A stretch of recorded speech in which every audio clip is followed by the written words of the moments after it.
এই যাত্রায় আপনাদের সকলকে স্বাগত জানাই। আমি ডক্টর আশিস। আজ আমরা একটি অত্যন্ত গুরুত্বপূর্ণ এবং সংবেদনশীল বিষয় নিয়ে আলোচনা করব, সেটি হচ্ছে শ্রাদ্ধ। বিভিন্ন দৃষ্টিকোণ থেকে এটি নিয়ে কি বলা হচ্ছে সেটি তুলে ধরব। হিন্দু সমাজে শ্রাদ্ধ একটি প্রাচীন প্রথা, যা নিয়ে যুগ যুগ ধরে বিভিন্ন মত ও বিশ্বাস প্রচলিত রয়েছে। আজ আমরা এই শ্রাদ্ধকে বিভিন্ন প্রচলিত দৃষ্টিকোণ থেকে বিচার করব। প্রথমে আমরা দেখে নেব শ্রাদ্ধ আসলে কি। সনাতন বৈদিক হিন্দু ধর্মে শ্রাদ্ধ একটি গুরুত্বপূর্ণ পারলৌকিক ধর্মীয় আচার, যা মূলত পিতৃপুরুষদের উদ্দেশ্যে শ্রদ্ধা ও কৃতজ্ঞতা জ্ঞাপনের জন্য করা হয়। এটি একটি ধর্মীয় রীতি হলেও এর মধ্যে প্রচলিত কিছু সামাজিক, মনস্তাত্ত্বিক এবং আংশিকভাবে বিজ্ঞানসম্মত দিকও রয়েছে বলে মনে করা হয়। শ্রাদ্ধের প্রচলিত ধর্মীয় উদ্দেশ্য কী? প্রচলিত ধর্মীয় দৃষ্টিকোণ থেকে শ্রাদ্ধের কয়েকটি মূল উদ্দেশ্য রয়েছে। পূর্বপুরুষদের আত্মার শান্তির জন্য প্রার্থনা। বিশ্বাস করা হয় শ্রাদ্ধের মাধ্যমে পূর্বপুরুষদের আত্মা শান্তি লাভ করে থাকে। জীবিত সন্তান কর্তৃক কর্তব্য পালনও এটি শ্রাদ্ধের একটি দিক। ধর্মগত দৃষ্টিতে এটি পিতৃঋণ শোধের একটি উপায়, যা প্রত্যেক সন্তানের কর্তব্য বলে বিবেচিত হয়। আত্মার পিতৃলোক গমন আরেকটি দিক। বৈদিক মতে আত্মা মৃত্যুর পর কিছু সময় পিতৃলোক বা মধ্যবর্তী জগতে থাকে। এই সময় তার জন্য অন্ন, জল দান শ্রাদ্ধরূপে করা হয়, যাতে তারা সন্তুষ্ট হন এবং উত্তর পুরুষদের আশীর্বাদ করেন। গরুর পুরাণ, ব্রহ্মবৈবর্ত পুরাণ, মনুসংহিতা ইত্যাদিতে স্পষ্টভাবে বলা আছে, পিতৃপক্ষ বা মৃত্যুর পরে নির্দিষ্ট সময়ের মধ্যে শ্রাদ্ধ না করলে পূর্বপুরুষদের আত্মা অতৃপ্ত থাকে। আধুনিক দৃষ্টিকোণ থেকে শ্রাদ্ধের কিছু মনস্তাত্ত্বিক উপকারিতাও রয়েছে বলে অনেকে মনে করেন, যেমন মানসিক প্রশান্তি। প্রিয়জন হারানোর শোক একটি পরিবারকে গভীরভাবে প্রভাবিত করে।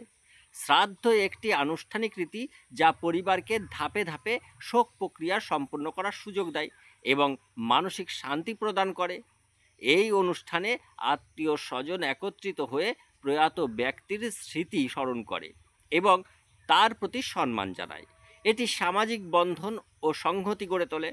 পূর্বপুরুষদের অবদান স্বীকার করার এটি একটি রূপক উপায়, যা মানুষকে নিজের শিকড়ের কথা মনে করায় এবং তাদের প্রতি কৃতজ্ঞতা প্রকাশে সাহায্য করে।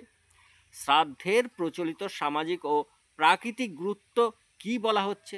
শ্রাদ্ধে ভোজন ও দানের সামাজিক ও প্রাকৃতিক গুরুত্ব লক্ষণীয়। ব্রাহ্মণ বা দরিদ্রদের খাওয়ানো এক ধরনের সমাজসেবা। দরিদ্রদের মাঝে অন্ন বিতরণ করা একটি নৈতিক দায়িত্ব পালনের রীতি হিসাবে বিবেচিত হয়। খাবার রাখা অর্থাৎ পিণ্ডদান প্রক্রিয়া, এটি প্রকৃতির চক্র ও জীবের প্রতি সহানুভূতির শিক্ষা দেয়। মৌসুম পরিবর্তনের সঙ্গে সম্পর্ক রয়েছে।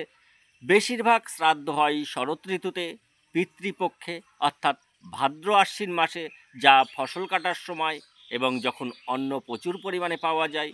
এই বিষয়গুলো শ্রাদ্ধকে আধা বিজ্ঞানসম্মত বা মনস্তাত্ত্বিকভাবে উপকারী রীতি বলতে সাহায্য করে। এর আগের ভিডিওগুলোতে আমি আত্মা বা পুনর্জন্ম, ভূত প্রেত ইত্যাদি বিষয়গুলো নিয়ে আধুনিক বিজ্ঞান, কোয়ান্টাম ফিজিক্স, নিউরোসায়েন্স, মনোবিজ্ঞান ইত্যাদি বিষয় নিয়ে আলোচনা করেছি। যারা ওই ভিডিওগুলো দেখেননি, ডেসক্রিপশানে আমি লিঙ্ক দিয়ে দিলাম, তারা দেখে নিতে পারেন। শাস্ত্রের প্রচলিত ভিন্ন দৃষ্টিকোণ এবং বিতর্কও রয়েছে। আমাদের সমাজে কিছু গোষ্ঠী শ্রাদ্ধ প্রথাকে ভিন্নভাবে দেখে বা এর প্রয়োজনীয়তা নিয়ে প্রশ্ন তোলে। আসুন তাদের দৃষ্টিভঙ্গিগুলো সংক্ষেপে জেনে নিই, যা পরবর্তীতে আমাদের আলোচনার পথ খুলে দেবে। ধর্মীয় প্রথা, যথা হিন্দু ধর্মশাস্ত্র অনুযায়ী যেটা দেখাচ্ছে যে দৃষ্টিকোণ থেকে, সেটি হলো এই হিন্দু ধর্ম মতে শ্রাদ্ধ করা কর্তব্য।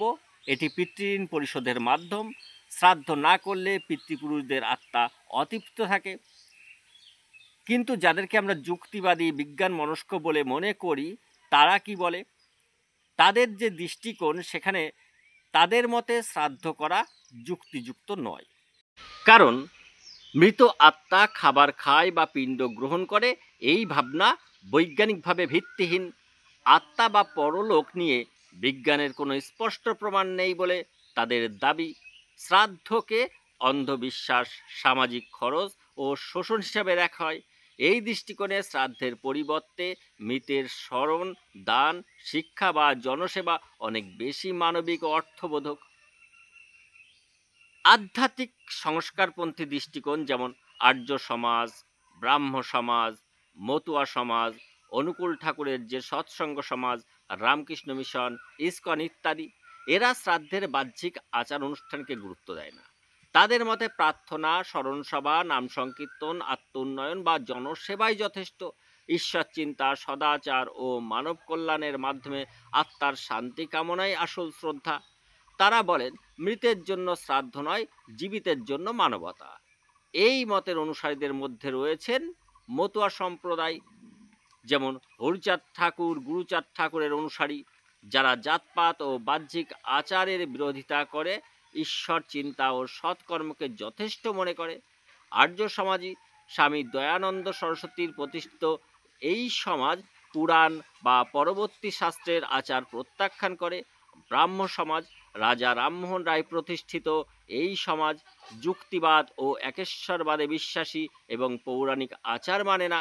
নানকপন্থী হিন্দুরা অর্থাৎ শিখ প্রভাবিত হিন্দু গুরু নানকের আদর্শে প্রভাবিত হয়ে গুরু গ্রন্থ সাহিব পাঠ এবং লঙ্গর আয়োজন করেন। রামকৃষ্ণ মিশন ও বেলুর মঠের অনুসারীরা বাহ্যিক ধর্মাচারের চেয়ে আত্ম উন্নয়ন ও সেবা ধর্মকে গুরুত্ব দেন।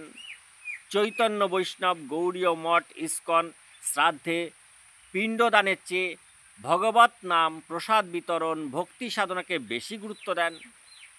ঠাকুর শ্রী শ্রী অনুকূল চন্দ্রের যারা অনুসারী অর্থাৎ সৎসঙ্গ সম্প্রদায় বাহ্যিক ধর্মচার বর্জন করে প্রার্থনা, সৎসঙ্গ পাঠ এবং সেবা, মানব সেবামূলক কাজ করেন।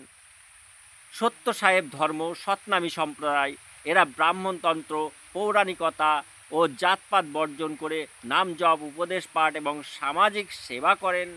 কবিরপন্থী কবির সাহেবের অনুসারী যারা জাতপাত ও ধর্মীয় আচার অনুষ্ঠান বিরোধী, আনন্দমার্গ বাহ্যিক ধর্মাচার বর্জন করে তন্ত্র সাধনা, সেবা, মেডিটেশন অর্থাৎ সমাজসেবা মুখ্য করে। সামাজিক ও সাংস্কৃতিক দৃষ্টিকোণ থেকে এই দৃষ্টিকোণ থেকে শ্রাদ্ধ করা বা না করাটা অনেক সময় পারিবারিক ঐতিহ্য বা সামাজিক প্রত্যাশা অনুযায়ী নির্ধারিত হয়। অনেক সময় বৃদ্ধ আত্মীয়রা চান শ্রাদ্ধ হোক, নয়তো তারা মনে করেন বংশের অপমান হচ্ছে। অনেকে কেবল সামাজিক সম্পর্ক রক্ষার জন্য এই রীতি পালন করেন। এটিকে সামাজিক চুক্তির অংশ ভাবা যায়। শেষ পর্যন্ত এই প্রশ্ন আসে, শ্রাদ্ধ করা ঠিক না না করাই ভালো, কোনটি?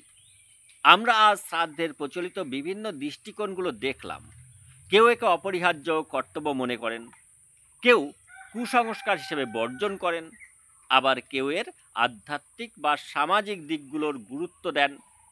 তবে একটি বিষয় এখানে উল্লেখ করা প্রয়োজন, যারা শ্রাদ্ধের পক্ষে কথা বলেন বা এটি পালন করেন তাদের অনেক সময় ব্রাহ্মণ্যবাদী, মৌলবাদী, মনুবাদী এই সব তকমা দেওয়া হয় এবং এই ধরনের তকমা দেওয়া কতটা যুক্তিযুক্ত তা নিয়ে প্রশ্ন থেকেই যায়। আমাদের আজকের এই আলোচনা কেবল একটি শুরু। এর প্রচলিত ধারণাগুলো কতটা সত্য বা শ্রাদ্ধের নৈপথ্যে আদৌ কোনো গভীর বৈজ্ঞানিক সত্য লুকিয়ে আছে কিনা তা নিয়ে আমরা অনেকেই সন্দিহান। এই বিতর্কের গভীরে গিয়ে আমি আপনাদের সামনে একটি নতুন দৃষ্টিকোণ তুলে ধরতে চাই। যারা শ্রাদ্ধকে অন্ধবিশ্বাস বা কুসংস্কার বলে পরিত্যাগ করেছেন এবং মানুষকেও এটি থেকে বিরত থাকতে বলছেন, তাদের মধ্যে একটি ভুল বোঝাবুঝি কাজ করছে। আমার মতে তারা আসলে না বোঝেন ধর্মকে আর না বোঝেন বিজ্ঞানকে। তাদের অজ্ঞতা তাদের শ্রাদ্ধের প্রকৃত বৈজ্ঞানিক প্রথা হিসাবে উপলব্ধি করতে দেয়নি। তারা না জেনেছে ধর্মকে আর না বুঝেছে বিজ্ঞানকে, আর এই দুয়ের মাঝে থেকে তারা না হতে পেরেছে প্রকৃত বিজ্ঞান মনস্ক মানুষ আর না হতে পেরেছেন প্রকৃত ধার্মিক। পরবর্তী ভিডিওতে আমি শ্রাদ্ধের বৈজ্ঞানিক ভিত্তি প্রমাণ করব। আমি দেখাবো কেন শ্রাদ্ধ কোনো অন্ধবিশ্বাস নয়, বরং এটি একটি সুসংগঠিত বৈজ্ঞানিক প্রথা যা আমাদের পূর্বপুরুষরা গভীর জ্ঞান থেকে তৈরি করেছিলেন।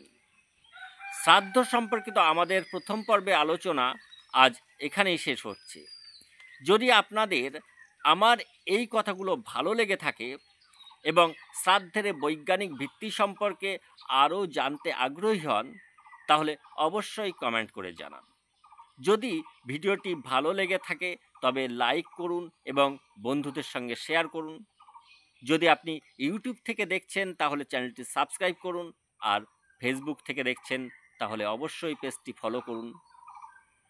সকলকে ভালো থাকার কামনা রেখে এবং সকলেই যাতে ভালো থাকে এবং সকলকে ভালো রাখে, এই প্রার্থনা জানিয়ে আজকের মতো এখানেই শেষ করছি।